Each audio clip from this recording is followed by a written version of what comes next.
పాలకుర్తి మండల కేంద్రంలోని సోమేశ్వర ఫంక్షన్ హాల్లో క్రిస్మస్ కానుకలను లబ్ధిదారులకు అందజేసిన కార్యక్రమంలో పాలకుర్తి ఎమ్మెల్యే యశస్విని రెడ్డి, కాంగ్రెస్ పార్టీ నియోజకవర్గ ఇన్ఛార్జ్ ఝాన్సీ రెడ్డి పాల్గొన్నారు. పాలకుర్తి నియోజకవర్గంలోని 1000 మంది నిరుపేద క్రిస్టియన్ కుటుంబాలకు క్రిస్మస్ కానుకలు అందజేస్తున్నట్లు తెలిపారు. కాంగ్రెస్ ప్రభుత్వం ఎన్నికల్లో ఇచ్చిన హామీలను అన్నింటినీ నెరవేరుస్తుందని, వారం రోజుల్లో మరో 2 గ్యారంటీల అమలుకు సీఎం రేవంత్ రెడ్డి కృషి చేస్తున్నారని, నిరుపేదల అభ్యున్నతికి కాంగ్రెస్ ప్రభుత్వం కృషి చేస్తోందని, అధికారులందరూ సమన్వయంతో పనిచేసి ప్రభుత్వం అమలు చేసే గ్యారంటీ పథకాలను అర్హులకు అందేలా కృషి చేయాలని కోరారు. ఈ కార్యక్రమంలో పాలకుర్తి బ్లాక్ కాంగ్రెస్ అధ్యక్షులు రాపాక సత్యనారాయణ, మండల పార్టీ అధ్యక్షులు గిరగాని కుమారస్వామి గౌడ్, నాయకులు ఎర్రబెల్లి రాఘవరావు, అడ్డూరి రవీందర్రావు, వైరు భార్గవ్ పాల్గొన్నారు.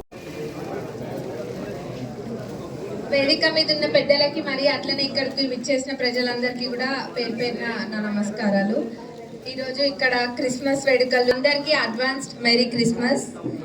ఇందాక చెప్పినట్టుగా క్రిస్మస్ అనేది మన దేశంలోనే, మన ప్రాంతంలో కాదు, ఇది ప్రపంచం అంతా కూడా జరుపుకుంటారు.